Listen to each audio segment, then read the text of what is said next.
Here we have the 2017 Volvo S90. It's another very important car for a brand. This one in particular for Volvo because it will be their flagship sedan when it comes out later this year. Well, first, take a look at the design. This is a simply gorgeous car. It's understated and subtle. A lot of other interesting things in this car. This is actually what's called the T8 hybrid. It's one of 3 different powertrains. This one uses an engine that's twin charged, so it's turbocharged and supercharged, and then has a hybrid battery system on top of that, which gives it a range of probably, on electric alone, we'll estimate around 25 miles.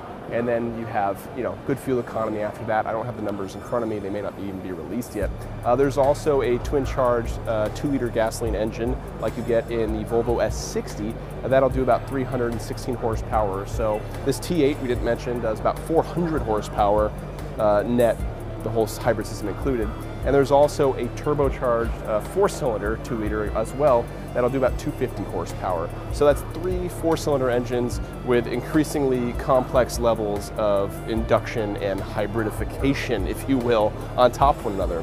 But that's not all of the tech. There's actually quite a bit of tech and safety features inside the car when it comes to collision mitigation and autonomous driving that we'll take a look at next. Here we are inside the Volvo S90, the T8 hybrid, and wow, there's a lot of details to take in. This has the luxury feel you want out of a full-size, large luxury sedan. The materials feel very nice to the touch. The design looks sophisticated, intelligent, and modern too. Just take a look at this shift lever here. It's like a shift lever you've never seen before. It has a very interesting look and feel to it, and it sort of moves in a way that you see in only some luxury cars. Very interesting stuff. There's a lot to take in at first glance here. You can control your drive mode and whether you want the engine on or off. This is the way you start it? That's really interesting. Twist to turn, and then your drive mode selector here. A lot of interesting details in this interior. The gauge cluster is completely digital. There's no analog component there, but it has analog look to it, but completely digital.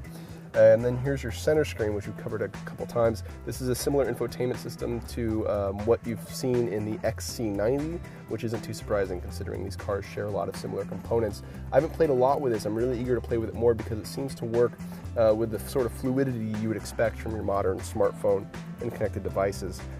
In terms of safety and tech, this car will have autonomous driving features that control the speed and steering at speeds up to 80 miles an hour.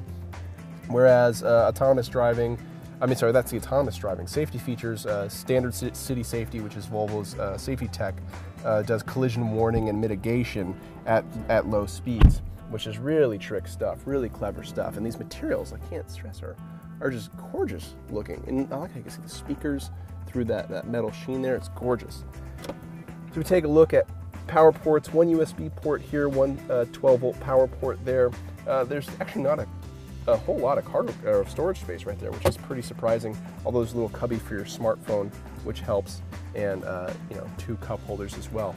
Let's take a look at the dash from the back seat, and that is really attractive. Look how that all comes together. That's something that's really appealing.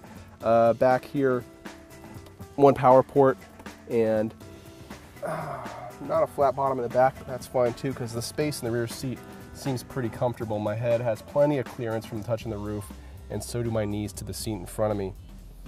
Nicely upholstered back here, just as it is in the front.